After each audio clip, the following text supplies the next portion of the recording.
2월입니다. 1월이 얼마 되지 않은 것 같은데 그래서 2월에 또 첫 주일을 또 주님 앞에 드리네요. 이번 때도 말씀으로 또 우리가 또 살아내기를 또 소망하면서 오늘 또 귀한 말씀을 선포하도록 하겠습니다. 우리가 때로는 열심히 신앙생활을 할 때도 불구하고 힘들고 어려운 일들을 참 많이 겪고 있는 것 같습니다. 그렇죠? 보통 어떤 문제들이 있을까요? 우리 어떤 재정적인 문제들 때문에 힘들고 또 어떤 인간 관계 문제 때문에 힘든 일도 많은 것 같아요. 그리고 건강 문제 때문에 또 몸이 아파서 힘든 경우도 많은 것 같습니다. 그런데 우리가 믿지 않는 사람들보다 더 힘든 기분이 들 때가 있어요. 왜냐하면은 내가 열심히 기도하는데도 불구하고 나의 삶이 달라지지가 않아요. 기도 응답이 없는 것 같아요. 그리고 말씀을 붙들고 사는데도 불구하고 또 변하지가 않습니다. 지금처럼 마찬가지로 예배를 사모하는 마음으로 막 예배를 우리가 사모하는 마음으로 이 시간 와서 예배 드리고 집에 가는데 우리가 막 부부싸움도 하고 서로 또 자녀들을 또 호통치기도 하고 또 회사에서 가는 일터에서 가서는 또 빌런 역할을 하는 또 그런 일들을 보게 됩니다. 나름의 열심히 신앙생활 하는데도 불구하고 변하지가 않는 것 같아요. 그래서 내 자신이 한심스럽고 또 공허하고 허무함을 느끼게 됩니다. 정말 열심히 한다고 하는데도 불구하고 오늘 베드로처럼 인생의 빈 그물을 올릴 때가 있다는 거죠. 그래서 오늘 우리는 본문의 말씀을 통해서 우리 인생의 가장 뼈아픈 그 실패의 자리, 그 빈배의 현장에서 어떻게 하나님의 기적이 시작되는지를 말씀을 통해서 함께 은혜를 나누고자 합니다. 그래서 말씀을 듣는 이 시간이 적어도 여러분의 그 인생을 좀 바꾸게 되는, 그리고 나의 인생을 돌아보는 그러한 시간이 되길 축복합니다. 먼저 본문에서 등장하는 장소가 어떤 곳이 등장하죠? 게네사렛 호수가 등장을 합니다. 그렇죠? 근데 게네사렛 낯설 수가 있지만 여러분들이 잘 아는 갈릴리 바다가 게네사렛 호수입니다. 그래서 마태복음에서는 갈릴리 호수라고 이야기하고 있고 또 요한복음에서는 디베랴 호수라고도 이제 얘기를 하죠. 그러니까 호수가 실제 이 호수가 얼마나 크면 바다라고 불렀을까요? 그러니까 이 길이가 한 21km, 폭이 한 10, 너비가 13km 정도 되는 아주 넓은 호수입니다. 그러니까 여기는 또 해수면보다 200m가 낮아요. 지형이. 그러다 보니까 좀 많은 돌풍들, 바람들도 붑니다. 그런 이유 때문인지 모르겠지만 상당히 이제 물고기가 많이 서식하는 곳으로 유명합니다. 한 200여 종의 물고기들이 서식을 해요. 이곳에서. 물고기가 풍족하니까 자연스럽게 사람들이 이곳에 유입이 되죠. 삶의 터전으로 또 이곳에서 사람들이 이제 정착을 하는 거죠.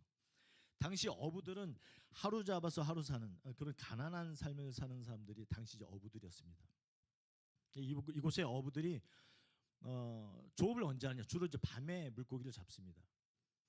특히 주 어종이 이제 틸라피아라는 물고기예요. 틸라피아라는 물고기 뭐냐면 저도 이제 조사를 해봤더니 이게 우리나라의 역돔이라고 불리는 이제 어종이에요. 혹시 아십니까? 역돔이라고? 모르죠. 그러니까 감성돔하고 되게 닮았어요. 근데 역돔을 제가 한 30년 전인가 이 가락시장에 보면은 이게 민물 물고기예요. 근데 저렴한 맛에 그거를 회를 떠서 먹기도 해요. 그래서 저도 종종 가서 회를 떠먹기도 했어요. 옛날에 민물 역돔을. 근데 이 틸라피아라는 물고기가 주로 서식하는 물고기인데 이 물고기들 같은 것들이 낮에는 뜨거운 태양을 피해서 수심이 깊은 곳으로 가서 이제 숨어 삽니다. 밤에는 이제 올라오는 거죠.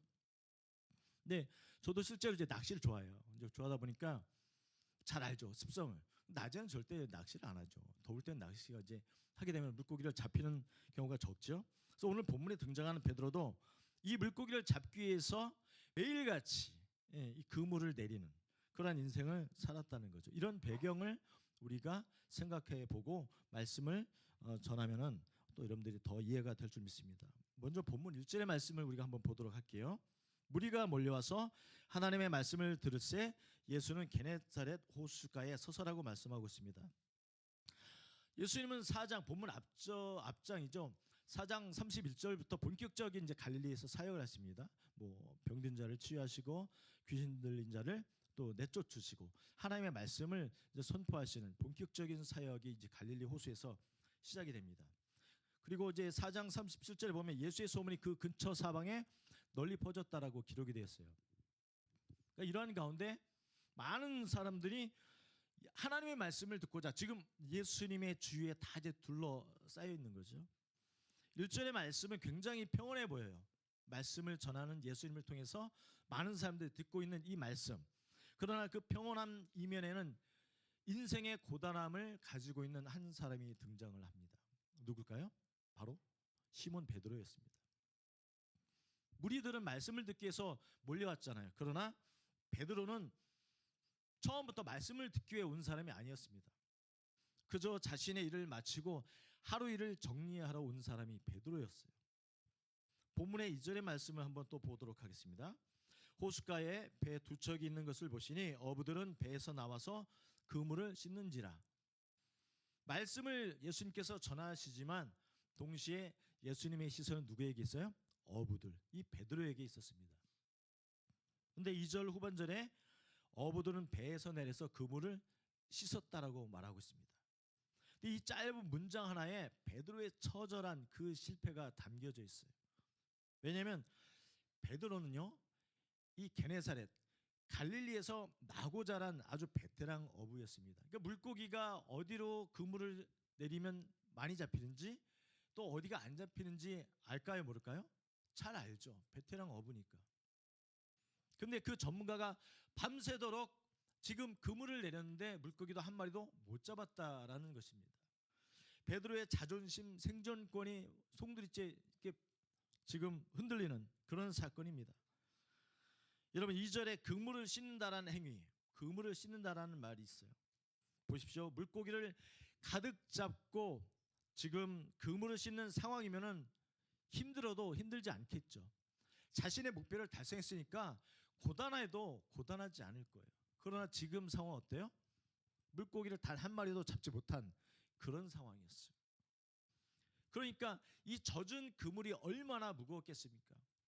그 부유물들을 다 싣고 지금 정리하는 이 상황이 베드로에겐 힘들었을 거란 말이죠. 베드로의 마음이 아마 이렇겠죠. 야, 오늘은 뭘 해도 안 되는구나. 내가 살다 이렇게 어업을 했는데 물고기 한 마리도 내가 잡지 못한 이런 날이 없는데, 야, 오늘은 다 접고 포기해야겠다. 오늘 하루를 포기했을 거예요.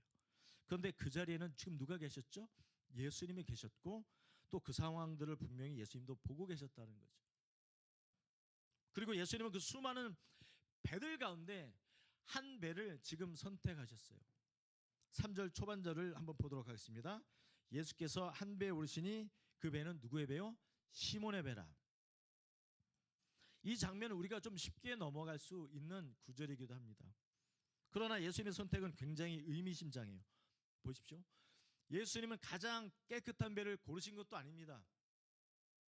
예수님은 가장 준비된 배를 고르신 것도 아니에요. 그렇다고 가장 물고기를 많이 잡은 배를 선택하신 것도 아니에요. 바로 예수님은 오늘 아무것도 건지지 못한 그 한 배, 실패의 흔적이 고스란히 남아있는 그 한 배를 선택하셨어요. 누구의 배죠? 베드로의 배였어요. 그리고 본문 3절의 후반절은 이렇게 말씀하고 있습니다. 육지에서 조금 떼기를 청하시고 앉으사 배에서 무리를 가르치시더니. 예수님은 베드로의 배에 오르시자마자 육지에서 조금 떼기를 베드로에게 청했어요. 지금 이제 배가 육지에 접안이 돼 있잖아요.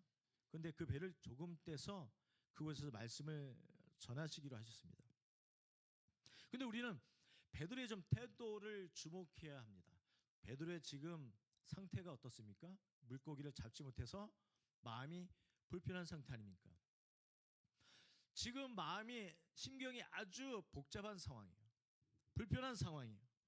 물고기 한 마리 잡지 못한 이 베드로에게 예수님께서 배를 떼기를 원하는 이 부탁을 할 때 베드로의 마음이 어떻겠어요? 생전 처음 본 사람이 와서 그런 부탁을 하니 베드로 입장에서는 불편했겠죠. 열이 받았겠죠. 그러나 베드로는 순순히 지금 어떻습니까? 예수님의 말씀에 순종을 합니다. 순응을 합니다. 배를 띄워요. 여기서 예수님은 베드로에게 순종을 원하시거나 아니면 베드로에게 회개를 먼저 요구하지 않으셨어요. 다만 그 배에 오르셔서 말씀을 전하시고 있었어요. 다시 말해서 예수님은 베드로의 인생을 고치시기 전에 먼저 베드로의 인생 가운데서 말씀을 전하신 거죠. 그러니까 실패의 자리를 걷어내고 말씀을 전하신 것이 아니라 베드로에게 실패 위에서 말씀을 지금 전하신 것이다. 분당 우리 교회 이찬수 목사님이 이런 설교 중에 이런 말씀을 하셨습니다. 하나님은 우리의 고난을 낭비하지 않으신다. 하나님 우리의 실패를 낭비하지 않으신다는 말씀이에요. 보십시오. 베드로의 배가 지금 비어있기 때문에 예수님께서 이 배에 오르실 수 있는 거 아닙니까?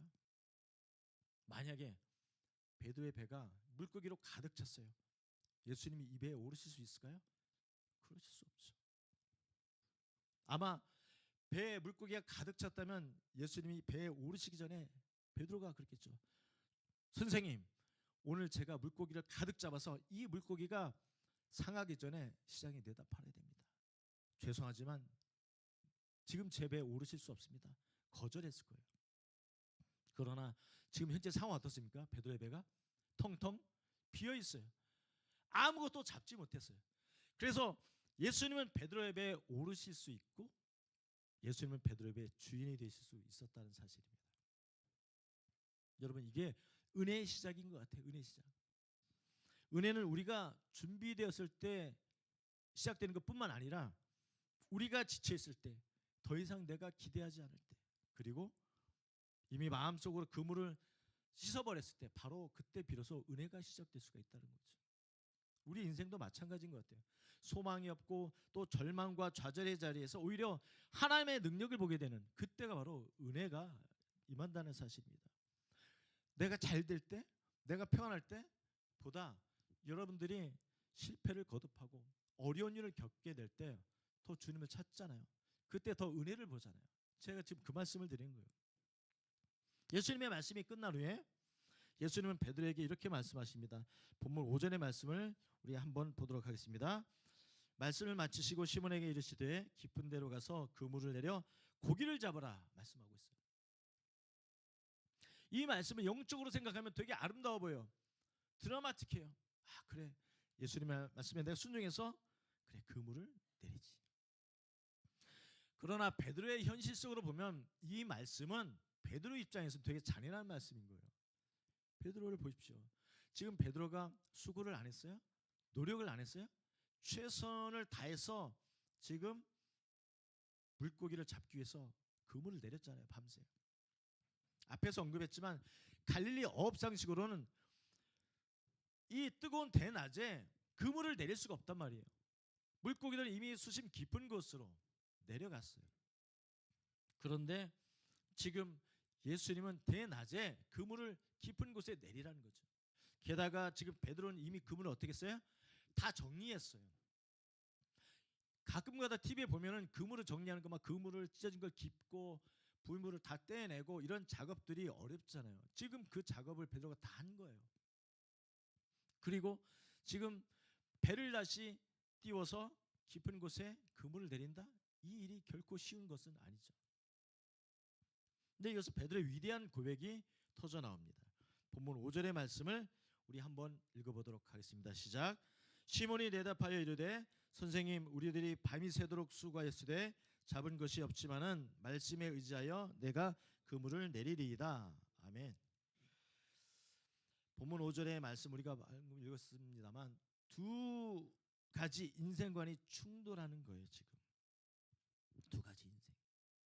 뭐냐면 하나는 내가 밤새 수고했지만 얻은 것이 없다란 바로 경험의 인생관이에요. 내가 인생 살아오면서 내가 생각한 경험, 지식을 다 총동원했는데도 얻을 수 없는 인생의 경험관. 우리 그런 경험 많잖아요. 내가 해봐도 했는데 안 돼. 야, 우리 집안은 안 돼. 야, 우리 교회는 이게 안 돼. 이러면서 내 경험, 내 지식을 믿고 해보다 보면 안 되는 그 가운데 절망을 느끼지 않습니까? 베드로가 지금 그러한 절망을 느끼고 있다는 거죠. 자기가 아는 선에서 모든 경험들을 다 지금 축적해서 그걸 해봤는데도 안 되잖아요. 그 절망을 느꼈어요. 다른 하나는 말씀에 의지하는 신앙의 인생관을 말하고 있습니다. 놀라운 기적은 이 두 문장 사이에, 그러니까 잡은 것이 없지만은, 여러분들, 이 없지만은이라는 접속사에 있습니다. 내 형편이 이렇지만, 내 건강은 이렇지만, 내 실력은 이렇지만은 내가 그래도 말씀에 의지하여 내가 나아가겠습니다. 이게 바로 신앙의 인생관이거든요. 신앙에는 여러분 뭐라고 생각합니까? 물론 정의를 따지자면 수많은 것들이 있겠죠. 그런데 내 상식의 끝에서 주님의 말씀을 의지하는 것, 그게 신앙인 것 같아요. 내 데이터, 내가 아는 것, 내 통계를 다 의지하는 것이 아니라 모든 이름에 뛰어나신 주님의 이름을 믿고 의지하는 것입니다. 여러분들, 1년 전인 것 같아요. 딱 이맘때 12월에 우리 다니도 있지만 제 막내 다니가 갑자기 바다 낚시를 가고 싶다라고 그런 거예요. 그래서 제가 서두에도 말씀드렸지만 낚시를 좋아하고 낚시를 또 이렇게 해요. 그래서 제 고향 이제 그 당진에 성문 방주제가 있습니다. 그 해루질도 유명하고 물고기가 많이 잡혀요. 겨울이지만 낚시가 잘 안 되지만 그래도 경험도 필요하고 또 낚시를 하고 싶다 해서 데리고 왔어요. 근데 바다 낚시는 보통 릴낚시를 하지 않습니까? 그래서 이제 릴링을 하고 뭐 캐스팅하고 하는 거 전혀 일절 모르니까 또 알려줬어요. 또 좋아하더라고요. 미끼를 어떻게 끼우는지. 그리고 이제 본격적으로 이제 낚시를 하면서 저는 속으로 생각했죠. 그래도 아빠니까 내가 그래도 물고기를 잡아주마. 이렇게 베드로처럼 나름 전문가 아니겠습니까? 근데 낚시를 본격적으로 딱 시작했어요. 어떻게 됐을 것 같아요? 잡았어요. 네. 저는 못 잡았어요. 제 막내가 잡았어요. 우럭을 잡았어요. 네. 큰 거는 아니지만 저렇게 주무시고 계시지만 그래도 낚시 요번에 또 낚시를 같이 가자고 그러는 거예요. 그래서 날이 좀 풀리면 이제 가야 되는데 나름 저는 그래도 베드로처럼 전문가 아니었습니까? 낚시를 그래도 단위보다 하는데도 불구하고 저는 제 경험과 제 지식을 다 동원해서 멋지게 하려고 했는데 저는 개 조그만 거 한 마리 그거 하나 잡고 만 거예요. 민망하다는 거죠. 제가 무슨 말씀을 드리냐? 베드로는 지금 전문가였어요. 그리고 목수 출신은 누굽니까? 예수님이 목수 출신이잖아요. 그러면은 예수님의 조언을 비웃을 수 있어요. 베드로 입장에서. 그런데 비웃지 않았죠. 바다에 누구보다 진심이고 잘 아는 베드로가 자신의 전문성만 믿었다면 예수님을 깔봤겠죠. 아니 목수 출신인 사람이 그걸 어떻게 알아? 내가 또 바다에 내가 더 전문가인데 어떻게 나한테 그런 말을 하지? 깊은 곳에 그물을 내려? 비웃었을 거예요. 그러나 보십시오. 베드로는요 자신의 실패를 정직하게 인정해요. 그리고 그 실패 빈자리에 주님의 말씀을 채워넣습니다. 즉 자신의 경험보다 말씀을 위에 뒀어요. 이게 우리의 삶에 필요한 거 아니겠습니까? 베드로가요 예수님의 말씀에 의지하니 놀라운 일이 펼쳐집니다. 본문의 6절의 말씀을 볼게요. 그렇게 하니 고기를 잡은 것이 심히 많아 그물이 찢어지는지라. 그렇게 하니 즉 예수님의 말씀에 순종하고 의지하니 많은 물고기를 잡게 되었다라고 말씀하고 있어요. 사랑하는 성도 여러분, 그러나 성경을 보십시오. 성경은 지금 이 기적과 같은 이 놀라운 장면을 길게 설명하지 않습니다. 이 한 절로 끝나요. 왜냐하면 성경의 관심은 물고기의 양에 있지 않다는 거죠. 세상 성공에 있지 않다는 거죠. 뭐냐면 이 기적 앞에서 베드로가 어떤 사람으로 드러나는가 있어요. 이 기적을 통해서 베드로가 어떤 사람으로 변화되는가에 있다는 거죠. 6절의 말씀에서 보여준 장면은 베드로의 인생이 성공을 경험했다는 것에 있지 않아요. 그동안 그가 붙들고 살아왔던 모든 기준이 있잖아요. 경험들, 자신들이 갖고 있는 그 모든 경험이 무너지고 오로지 예수 그리스도를 믿고 의지하는 것이 자신의 인생 가운데서 가장 올바른 일이라는 것을 깨닫게 하는 그러한 말씀이에요. 저와 여러분도 마찬가지 아닙니까? 어떠한 기도하면서 그것에만 집중하는 것이 아니라 바라고 구하는 것에만 집중하는 것이 아니라 오직 주님만이 나의 삶의 주인 되심을 내가 믿고 인정하는 것, 그 삶이 더 필요한 거겠죠. 이어서 본문 7절의 말씀을 보도록 하겠습니다. 이에 다른 배에 있는 동무들에게 손짓하여 와서 도와달라 하니 그들이 와서 두 배의 체험에 잠기게 되었더라. 순종의 결과는 우리가 잘 아는 그대로입니다. 엄청나게 많은 양의 물고기를, 그물이 찢어질 만한 많은 양을 잡게 됩니다. 그리고 동료들을 불러서 이 동료들은 나중에 예수님의 제자가 되는, 여기서도 언급이 됐지만 야고보와 또 요한이죠. 동료들의 이 배 두 척에 또 잡은 물고기를 가득 넣는데 이게 어떻게 해요? 가라앉을 정도. 그런데 여기서도 마찬가지. 우리는 흔히 축복에만 집중할 수 있어요. 축복에만. 야, 베드로가 정말 대박 났구나. 말씀에 순종하니 베드로가 축복을 받았구나. 그래, 나도 순종해서 내 가정이 축복받고 내 사업장 축복받고 내 하는 모든 일에 축복받아야지. 이 축복에만 관심을 가져요. 그러나 성경의 초점은, 다시 말씀드리지만, 고기의 양이 있지 않다. 세상의 성공에 있지 않다는 거죠. 이 장면 가만히 묵상해 보면요, 베드로를 보십시오. 평생 업으로 살아오면서 경험해보지 못한 장면을 오늘 경험했잖아요. 근데 이 상황이 기쁘기보다는 오히려 두려운 거예요. 그리고 이것을 성공이라고 부르기에는 이 일들이 놀라운 거예요. 떨린 거예요. 왜냐하면 이 고기는 베드로의 실력으로 잡은 고기예요, 아니에요? 아니에요. 베드로 실력으로 잡은 고기 아니에요. 그의 경험으로 예측할 수 있는 결과도 아니었습니다. 베드로가 통제할 수 있는 범위를 완전히 벗어난 그러한 사건이었어요. 그래서 오늘 본문에서 주목하고 있는 구절은 사실 8절에 있습니다. 물고기가 잡힌 이 기적의 진짜 목적이 8절이거든요. 우리 8절의 말씀을 함께 읽어보도록 하겠습니다. 시작. 시몬 베드로가 이를 보고 예수의 무릎 아래 엎드려 이르되 주여 나를 떠나소서 나는 죄인이로소이다 하니. 아멘.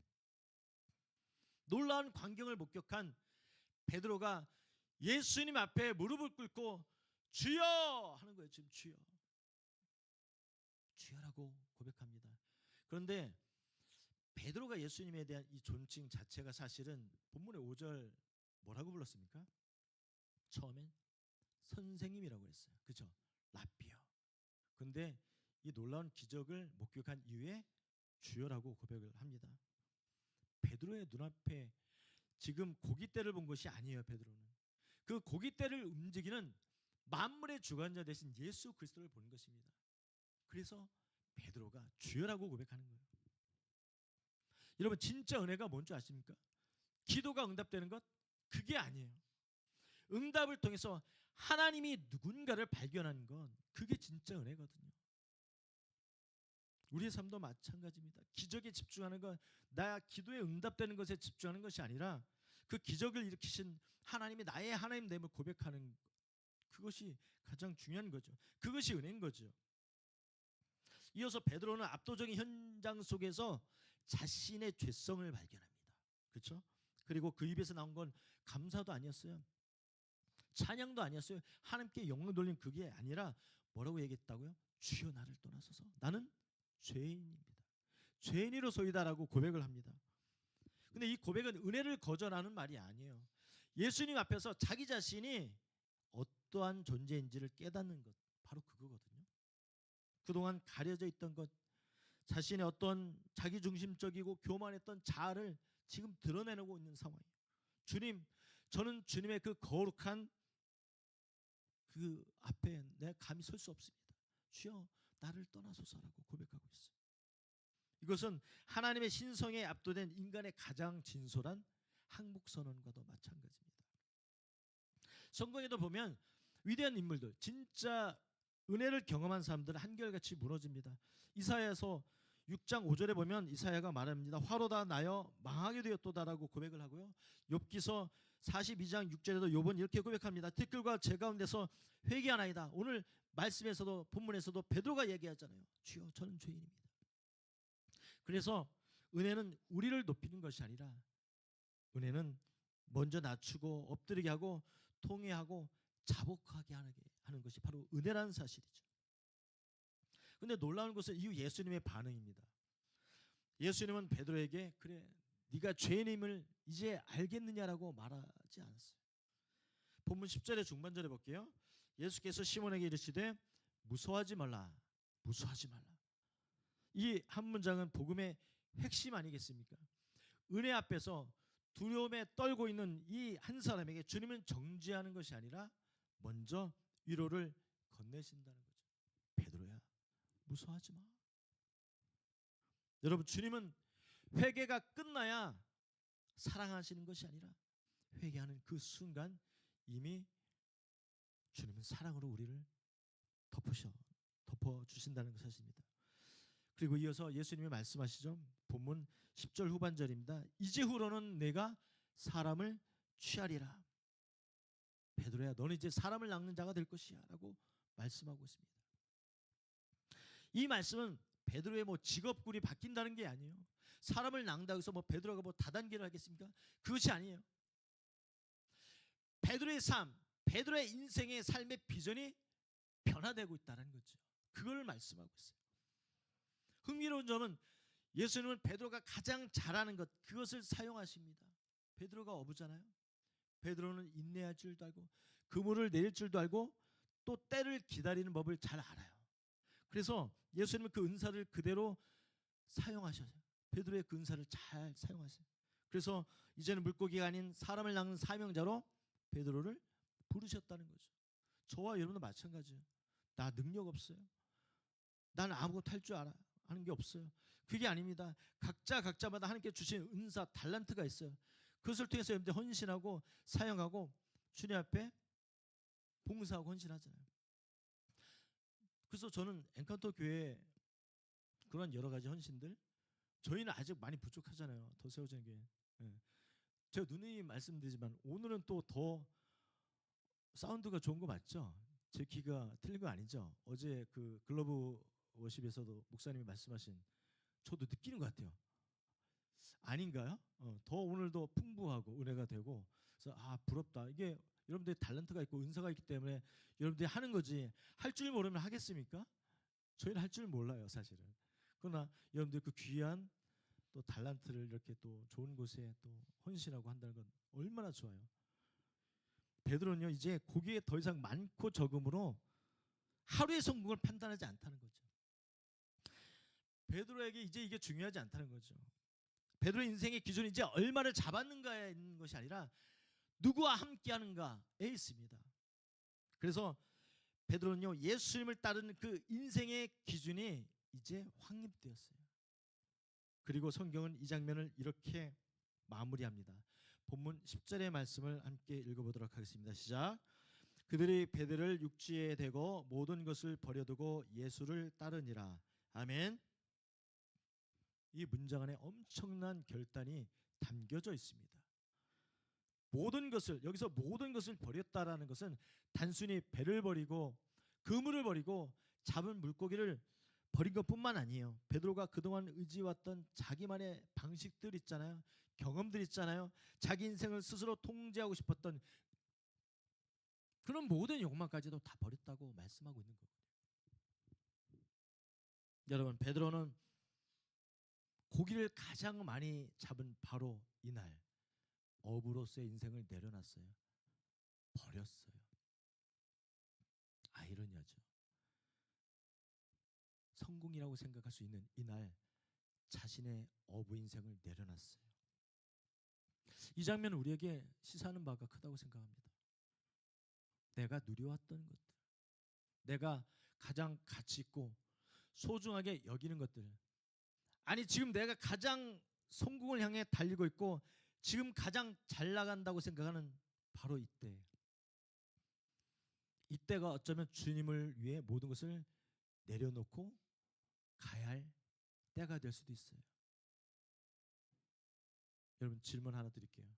만약 그런 때가 온다면 여러분들은 베드로처럼 주님을 위해서 온전히 모든 것을 버리고 나아가실 용기가 있으십니까?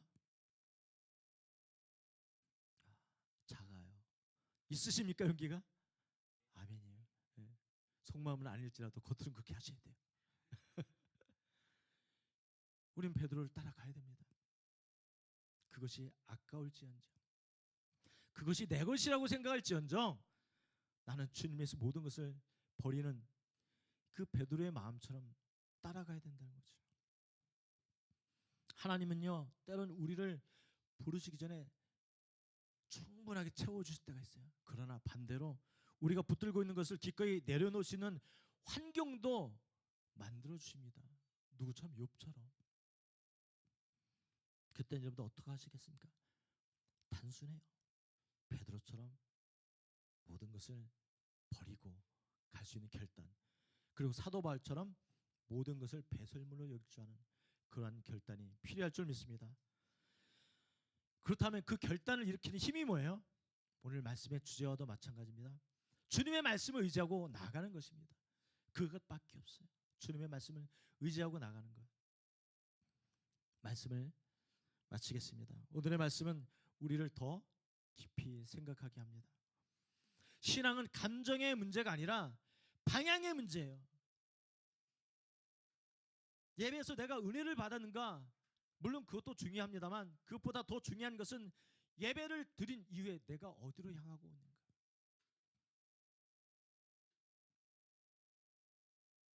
베드로는 예수님의 말씀을 들었어요. 그리고 그 말씀을 의지해요. 그리고 결국 인생의 방향을 바꾸는 계기가 되었어요. 저와 여러분들이 교회 와서 예배드리고 은혜 받았다? 이것으로 끝나면 우린 베드로의 삶을 살지 못합니다. 베드로의 결단이 뭐였어요? 고기를 잡았지만 그것으로 만족하지 않고 자기가 가지고 있는 모든 것을 버리고 주님을 따랐다는 말이죠. 우리도 마찬가지예요. 이 예배에서 은혜를 받았다? 받은 것으로 만족하지 않고 세상을 향해서 나가야죠. 내가 주님의 제자로서, 주님의 자녀로서 내가 맡은 본분, 내가 할 수 있는 그 일들을 해야겠죠. 복음을 향해 나가는 거. 사랑하는 두 교회 엔카운터 더 세워지는 교회 성도 여러분, 오늘도 주님은 여러분들의 인생의 배에 오르십니다. 그리고 주님은 말씀하세요. 깊은 데로 가서 그물을 내려라. 나를 믿고 내가 인도하는 그곳에 가서 그물을 내려라. 말씀하세요. 그러나 그 말씀은 여전히 부담스러울 수 있어요. 그리고 그 말씀은 여전히 이해되지 않고 내 경험과 충돌할 수 있어요. 그러나 그 말씀 앞에서 다시 배를 띄울 수 있는 사람만이 주님의 제자의 길을 걷게 될 수 있습니다. 사랑하는 여러분, 오늘 여러분들이 베드로의 마음처럼 주님의 말씀에 의지해서 인생의 배를 다시 띄워서 주님을 온전히 따르는 귀한 지체들이 되길 주의 이름으로 축원합니다. 아멘. 이 시간 잠시 우리 말씀을 생각하고 또 기도하는 시간을 갖기를 원합니다. 우리 인생의 빈 그물 앞에서 체념했던 우리의 마음에 좌절과 절망이 있다면 다시금 주님의 말씀으로 일어나게 하여 주시옵소서. 특별히 나의 경험과 능력이 인생의 성공이 되지 않게 하시고 오직 예수님만을 따르는 인생만이 참 평안의 길이 되게 하여 주시옵소서. 주님 또한 우리 모두가 말씀 앞에서 다시 엎드릴 수 있는 은혜를 부어 주시옵소서. 인생의 두려움 가운데서 무서워하지 말라, 내가 너와 함께하리라 하시는 그 주님의 음성을 우리 모두가 듣는 시간 되게 하여 주시옵소서. 이 시간 말씀을 기억하면서 기도하며 나가기 원합니다. 하나님 감사합니다. 오늘 빈배와 같은 우리 인생에 찾아와 주셔서 소망의 말씀을 주시니 참으로 감사를 드립니다.